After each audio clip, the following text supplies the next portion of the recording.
Good morning. Today is Wednesday, May 1st, and this is Devotions from St. Paul Evangelical Lutheran Church in Carlisle, Pennsylvania. I'm going to take a passage today from John's Gospel, and John's going to talk about the Holy Spirit, and particularly the part where Jesus tells his disciples that he's going to send the Holy Spirit to them. So this is from the 14th chapter of John's Gospel. If you love me, you will keep my commandments, and I will ask the Father, and he will give you another advocate to be with you forever. This is the Spirit of truth, whom the world cannot receive because it neither sees him or knows him. You know him because he abides with you, and he will be in you. I will not leave you orphaned. I am coming to you. In a little while, the world will no longer see me. You will see me, and because I live, you also will live.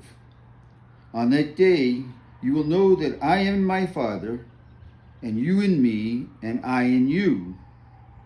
They who have my commandments and keep them are those who love me. And those who love me will be loved by my Father, and I will love them and reveal myself to them. Judas, not Iscariot, said to him, Lord, how is it that you will reveal yourself to us, but not to the world? And Jesus answered him, Those who love me will keep my word, and my Father will love them. And we will come to them and make our home with them. Whoever does not love me does not keep my words. And the word that you hear is not mine, but is from the Father who sent me. I have said these things to you while I am still with you. But the Advocate, the Holy Spirit, whom the Father will send in my name, will teach you everything, and remind you of all that I have said to you.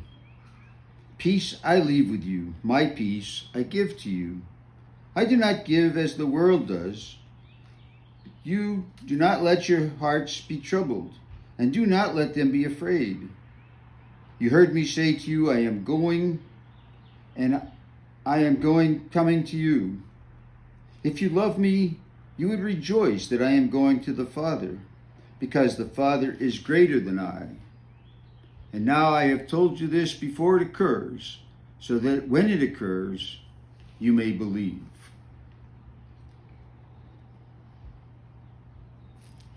What do you think about the Holy Spirit? What do you know about the Holy Spirit? Jesus says a couple of things in this passage, and I'm going to take one other passage where Paul talks about it. But Jesus said first that he is the Spirit of truth.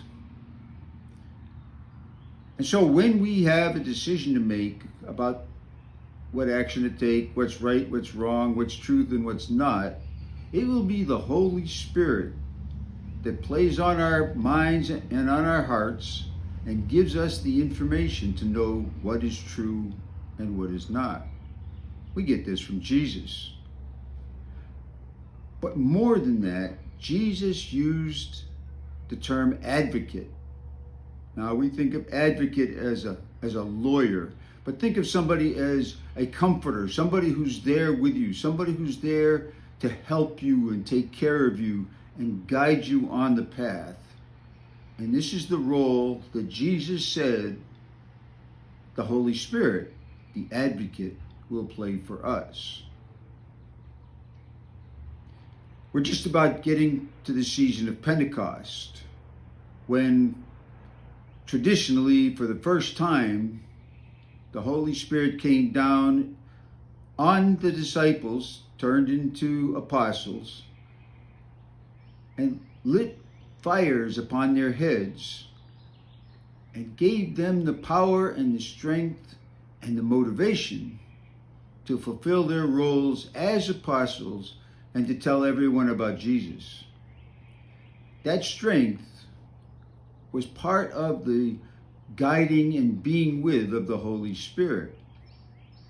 Now it's interesting that when the apostles went out and laid hands on other believers, that same Spirit came to those believers.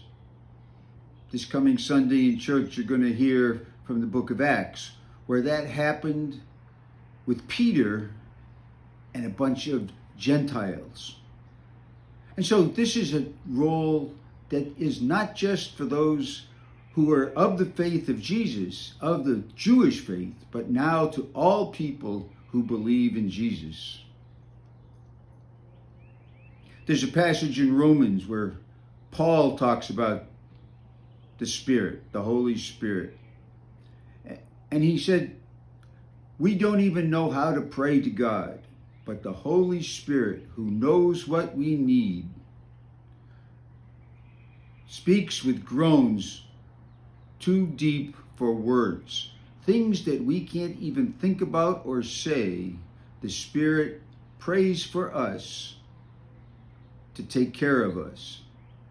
This is the depth of what Jesus said the Holy Spirit will bring to us. Now, near the end of the passage that I just read from John's Gospel, we see what we're supposed to get out of this presence of the Holy Spirit, and that is the peace of Jesus. My peace I give you, my peace I leave with you.